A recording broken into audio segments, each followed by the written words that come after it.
साथ साहेब बंदी छोड़ की अपार दया से अपार मेहर से हम लगातार उनकी अनमोल वाणी पे विचार कर रहे हैं। उसी क्रम में जो हमारी विचार यात्रा थी वो साच के अंक पे चल रही थी, जिसमें हम जो सत्यवादी भगत हुए हैं उनकी चर्चा कर रहे थे। तो महाराज आगे फरमान कर रहे हैं, ग्रीब महाभारत के जंग में पांच उबारे पंड, जुगन जुगन की संतनी, घंटा ले रख अंड। तो यहाँ पे महाराज ने महाभारत सम के एक कथा का वर्णन किया है। लोक कथा में ये आम कथा गाई जाती है और जो महाभारत के अलग अलग जो प्रारूप मिलते हैं, लोक गाथाएं मिलती है, उनमें ये कथा बहुत प्रचलित है। महाराज गरीबदास जी ने भी यह कथा लिखी है। तो कथा क्या है कि एक समय जब सभी ओर से महाभारत की युद्ध की तैयारी हो गई, उधर कौरव युद्ध करने के लिए तैयार हैं, उधर पांडव युद्ध करने के लिए तैयार है। तो हुआ क्या, कहते हैं एक समय की वार्ता है कि भीमसेन जो थे वो रात को पहरे पे थे। भीमसेन का सबको पता है, बलवान थे, योद्धा थे और थोड़ा सा सूरवीरता ज्यादा थी, लंबा कम सोचते थे। जो उनका स्पोर्ट याद आता वो बोल देते। तो ये एक बहुत बड़ा पेड़ था, उसके ऊपर जाके बैठ गए। तो यहां से मैं ऊपर चढ़ के बैठ जाता हूं और जे कोई हुआ दूर से मैं देख लूंगा क्या कौन आ रहा है क्या नहीं। तो भीमसेन देखते क्या है कि कोई पहले सेवक आए, उन्होंने साफ सफाई की पेड़ के नीचे, ये बोले नहीं। फिर इतने में कोई आया, वो उसने दरियां बिछा दी। इतने में आया कोई सिंहासन ले आया और कहते हैं कि वहां पर होली होली भीमसेन देख रहे हैं कि सभी देवी देवता और बाकी जो थे वो सारे आके नीचे बैठ रहे हैं और सिंहासन एक लगा है। तो भीमसेन सोच रहे हैं भाई इनकी आज गुप्त जो मीटिंग हो रही है मैं ये सुन लेता हूं, क्या बात हो रही है। तो कहते हैं भीमसेन देख रहे हैं, सुन रहे हैं। तो इतने में क्या हुआ, भगवान श्री कृष्ण भी वहां पे आ गए। तो भीमसेन सोचता है कि हो ना हो इनका हेड यही है और ये आके सिंहासन पे बैठेगा। इतने में क्या हुआ, कहते हैं लोक गाथा में वर्णन आता है कि भगवान श्री कृष्ण भी आके वहां पर नीचे बैठ गए। ये कहता है भाई इससे भी बड़ा कोई और होगा, कौन है देखते हैं, समय का इंतजार करते हैं। इतने में क्या है कि द्रौपदी अपने महलों से आ रही है। जब द्रौपदी आई तो सब ने खड़े होके कहते हैं उनका सम्मान किया और द्रौपदी आके वहां पर बैठ गई ऊपर। तो उसने बाकियों सभी से पूछा, भगवान श्री कृष्ण से पूछा कि हे मधुसूदन, क्या सब व्यवस्था हो गई है। तो भगवान श्री कृष्ण कहने लगे भाई द्रौपदी सब व्यवस्था हो गई है। कोई भी धरती का पर जो इस समय मौजूद सूरमा है वो नहीं बचने वाला, सब के सब महाभारत की लड़ाई में कुरुक्षेत्र में पहुंच जाएंगे। कहते हैं अच्छा कोई देख लो बच ना जाए। कहते नहीं नहीं ऐसा कुछ नहीं होने वाला, सभी के सभी इस महाभारत की लड़ाई में पहुंच जाएंगे। तो कहते हैं जो द्रौपदी थी ये आदि शक्ति का ही रूप थी। कहते हैं कि हे कृष्ण क्या ये मेरा जो मेदन मेरा खप्पर है भरा जाएगा ना? भगवान कहने लगे भाई सब जो है सूरवीर वहां पे पहुंच के वहां पर आपस में लड़ के मर जाएंगे और आपका जो खप्पर है वो भर दिया जाएगा।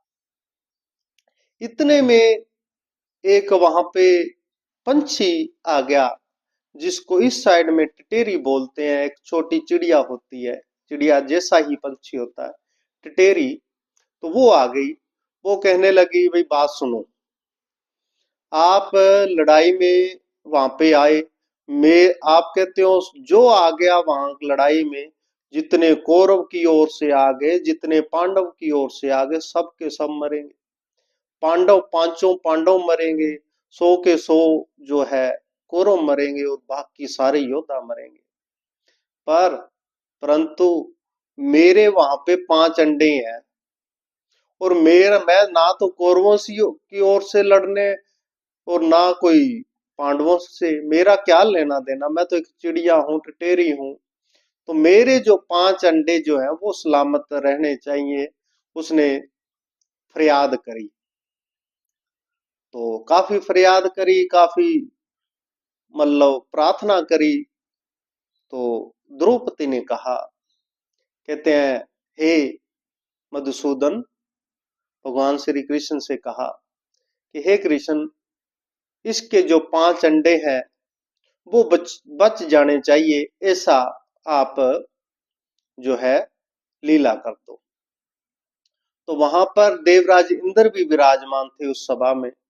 वो कहने लगे भी ठीक है जी, जो आपकी आज्ञा, इसके जो है 5 अंड बचा दिए जाएंगे। महाराज गरीबदास जी ने अपनी वाणी में प्रमाण किया इस बात को।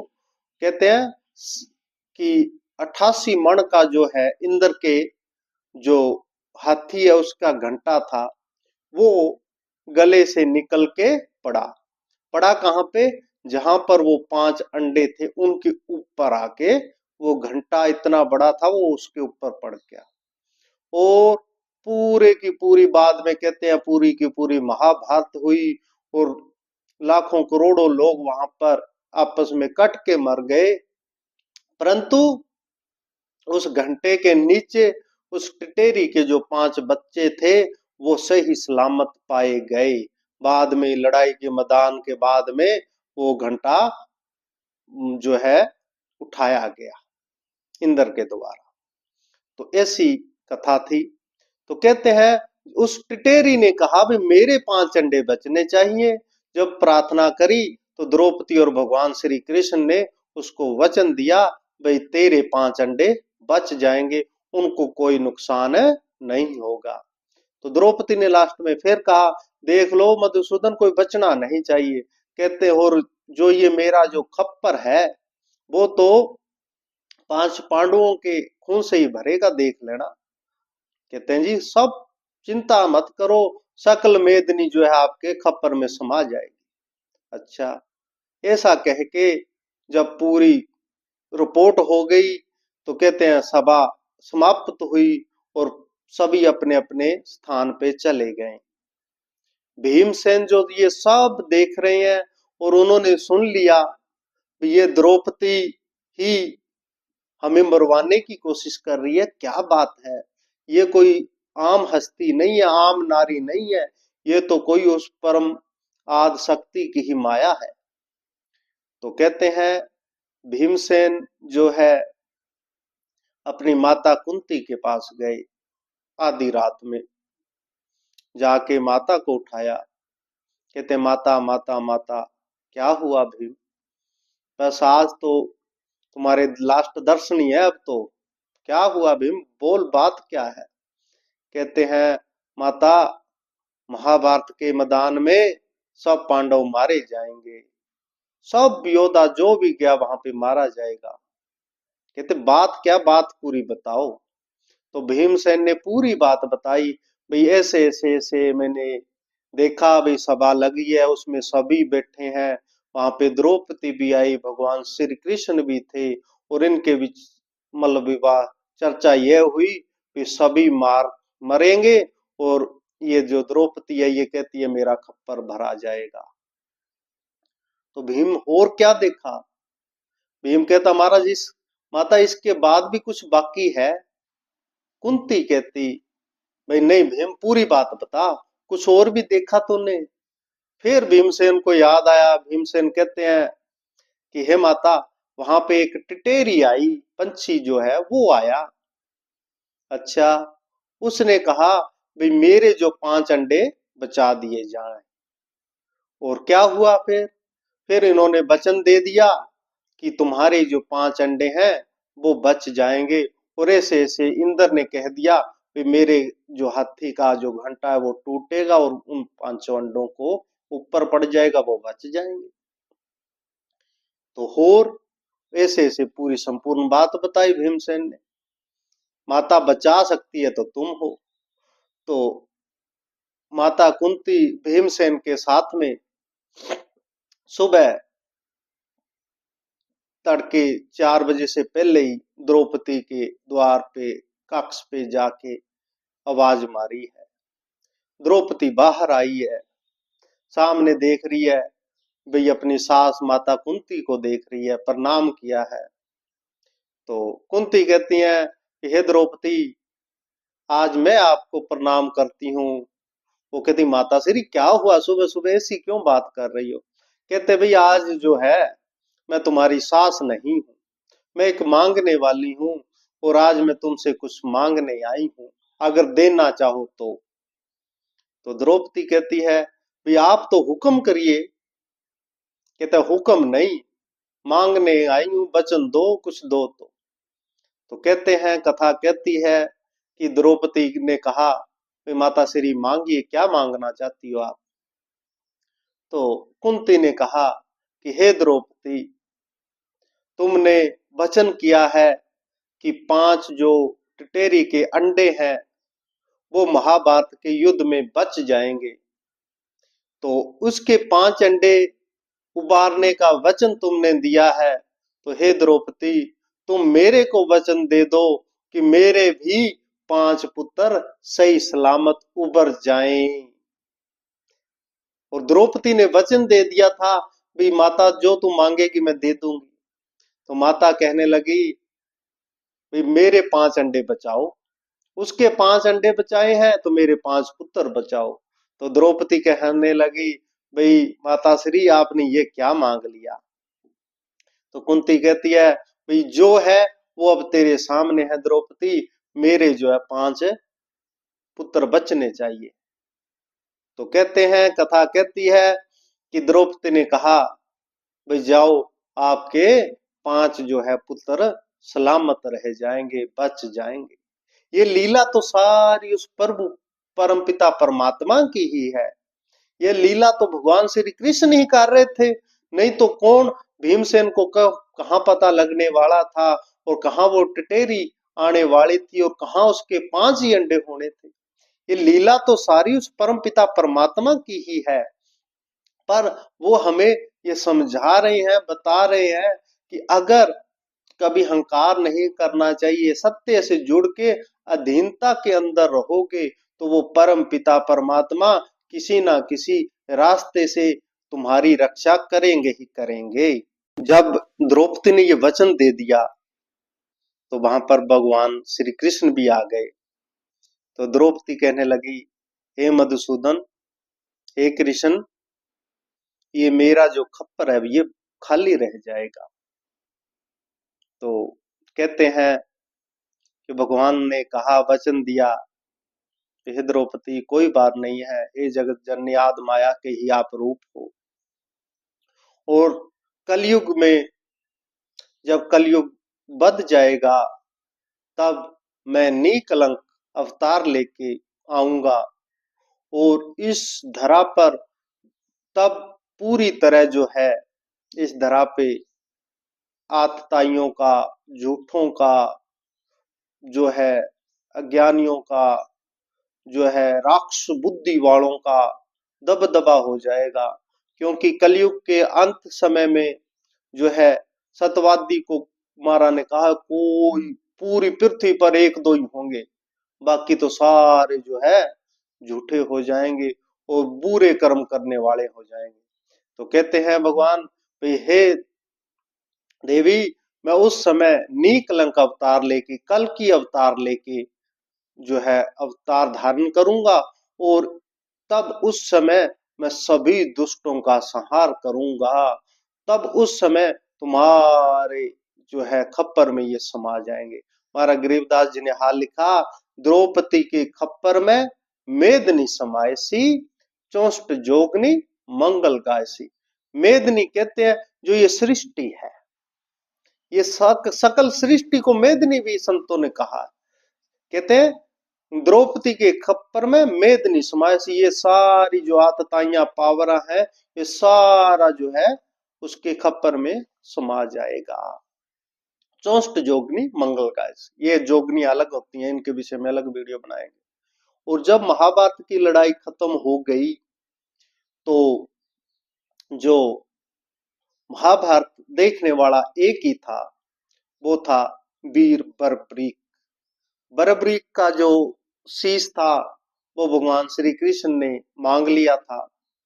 तो उसने कहा था भाई मैं जो है ये युद्ध देखना चाहता था, क्योंकि बरबरीक के पास ये विजय सिद्ध सेन का चेला था, इसके पास 3 जो है मतलब बाण थे, और एक बाण की ऐसी करामात थी कि ये जो निशाना लगाना चाहे उन सभी को मार के फिर वो इसके तक्षर में आके वापस आ जाएगा बाण इसके पास, ऐसी इसकी पावर थी। और इसने कहा कि जो मेरे को हारता दिखेगा मैं उसकी ओर से लड़ाई करूंगा, युद्ध करूंगा, और एक बाण में ही मैं सामने वाली पार्टी को खत्म कर दूंगा, ऐसी इसकी पावर थी। भगवान श्री कृष्ण इसका विषय में जानते थे सभी, उन्होंने इससे शीश मांगा और उसने अपना शीश दे दिया। उसने कहा प्रभु ये युद्ध देखने की मेरी एक तमन्ना रह गई, बाकी कोई बात नहीं। तो भगवान श्री कृष्ण ने कहा हे वीर बरबरीक जो है तुम ये संपूर्ण युद्ध देख पाओगे, ऐसी मेरा वचन है। उन्हें एक दूर ऊंचान पे वो शीश रखा गया, और वो शीश जो है सारा युद्ध देखता रहा। और अंत में जब युद्ध समाप्त हो गया तो एक दिन जो हुआ क्या, जो भीमसेन कहते हैं भी मेरी गदा के प्रहार से ज्यादा लोग मरे, अर्जुन कहता है मेरे बाणों से मरे, कोई कहता है मेरी तलवारों से मरे, कोई कहता है मेरे भाले से मरे, कोई कुछ कोई कुछ। तो आपस में ऐसे समझो भाई एक तरह झगड़ा हो गया। तो भगवान श्री कृष्ण भी वहां पर आ गए, कहने लगे आप बताइए। वो कहते मैं क्या बताऊं, इस मैं तो रथ चला रहा था, पर पूरा युद्ध एक ने देखा है, उसके पास चलो चलते हैं। तो कहते हैं किसने देखा, कहते हैं वीर बरबरीक ने देखा, उसके हंसने की आवाज भी आ रही थी। तो सभी उसके पास गए और सब ने हाथ जोड़ के पहले नमस्कार किया। ये वीर बरबरीक भीम का पोता था, घटोत्कच जो था उसका लड़का था। तो वहां पे देखा तो सबने पूछा भैया आपने क्या देखा वीर बरबरीक। तो वीर बरबरीक कहने लगा, हंसने लगा जोर जोर से। भीमसेन कहने लगे मैंने सबसे ज्यादा कौरवों को मारा, अर्जुन कहता है मैंने मारा, वो कहता है मैंने मारा। तो वो हंसने लगे और कहने लगे भाई मैंने तो 2 ही चीजें देखी है महाभारत के युद्ध में, तीसरी चीज मेरे को तो कुछ नजर आई नहीं। कहते क्या हुए, क्या देखा भाई, सभी जितने योद्धा मरे सब उस प्रभु मालक भगवान श्री कृष्ण के सुदर्शन चक्कर से मरे हैं। और सुदर्शन चक्कर चल रहा था, सब मर रहे थे। और सबसे बड़ी बात ये कि मैंने देखा भाई आदि शक्ति ने एक विकराल रूप धारण किया हुआ था, और वो जो अपने खप्पर से वो सारा खून पी रही थी, वो द्रौपदी माता थी। मेरे को ऐसा दिखा, बाकी मेरे को तो कुछ ना तो आपके भाले दिखे, ना आपकी गदा दिखी, ना आपके बाण दिखे। वहां पर सिर्फ और सिर्फ सुदर्शन चक्कर चल रहा था, और खून की जो अपार नदियां बह रही थी उसको वो पी रही थी खप्पर से आग। ऐसा देखा और कुछ देखा नहीं। तो ऐसा कह के बाद में वो सिरालोप हो गया। वो बाद में राजस्थान में वो शीश प्रकट हुए। अब कलयुग में वर्तमान समय में श्री श्याम जी के नाम से, खाटू श्याम जी के नाम से हम उनकी पूजा करते हैं, उनकी आराधना करते हैं। ये वीर बर्बरिक का शीश है। तो ये पूरी कथा थी जिसमें भगवान बता रहे हैं कि कैसे 5 पांडव बचे और 5 अंडे बचे, कैसी लीला करी। कि इसलिए महाराज ने लिखा, गरीब महाभारत के जंग में 5 उबारे पंड, जुगन जुगन की संतनी घंटा ले रख अंड। अंडे शंख उस घंटे के नीचे बच गए और 5 पांडव भगवान श्री कृष्ण की छत्र छाया के नीचे बच गए। ऐसी कथा भगवान ने लीला करी और प्रभु गरीबदास जी महाराज जी ने इसका वर्णन किया।